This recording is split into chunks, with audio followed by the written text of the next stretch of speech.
La force de l'outil dans le monde, c'est qu'il redessine le vivre ensemble. Et la 5G rappelle le monde de Galilée.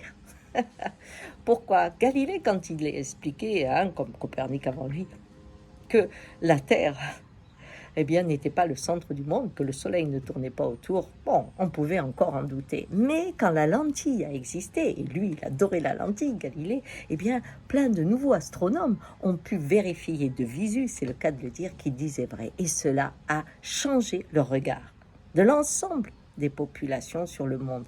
La Terre était le centre, l'homme était la création privilégiée, et à travers les étoiles, Dieu regardait, vous surveillez, attention, fallait obéir à la loi. Et tout d'un coup, le regard de Dieu disparaissait dans le sens qu'on était orphelin, le monde devenait immense, on tournait autour du soleil qui lui-même avait des millions de soleils.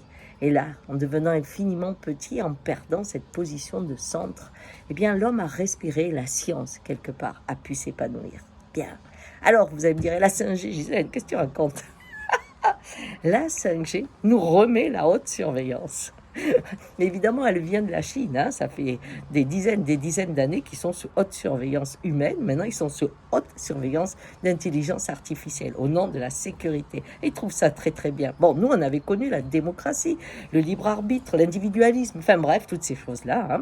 Et là, nous allons passer dans une ère différente puisque la 5G passe en force. Et au départ, elle va amener qu'une chose, la sécurité. La sécurité.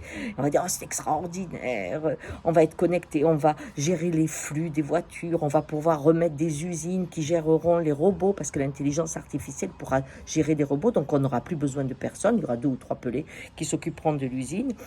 Ça sera super, on va pouvoir faire des opérations à distance, mais l'essentiel, la sécurité.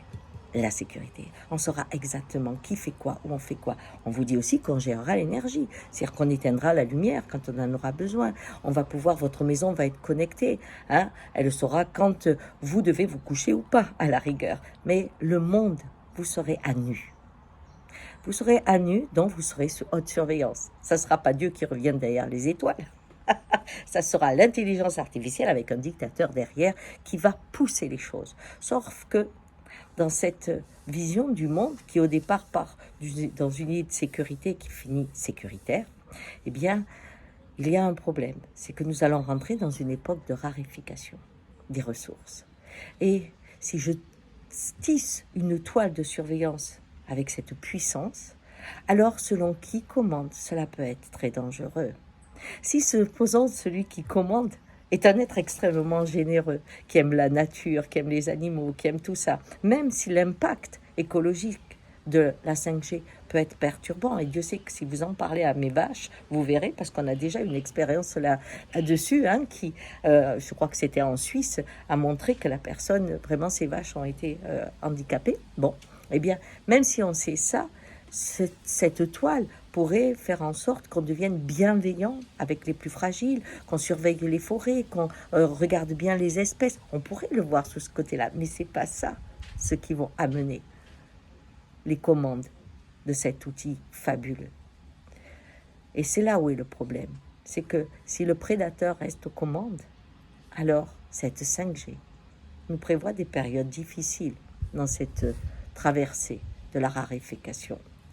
Mais si on en a conscience, reprendre la technologie pour mettre du sens au destin de l'humanité, cela pourrait être vraiment un miracle pour gérer l'ensemble de nos ressources, pour répartir les richesses et pour protéger le vivant. Je suis un peu désespérée des fois, parce que je me dis ça va tellement vite. Notre maturité intellectuelle, et je ne parle pas de celle du cœur, comment elle peut rattraper ce train fou qui nous dessine un monde dont il ébranle en nous les repères que nous avons construits.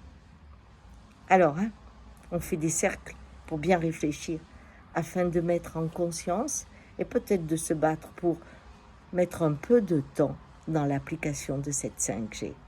Ciao!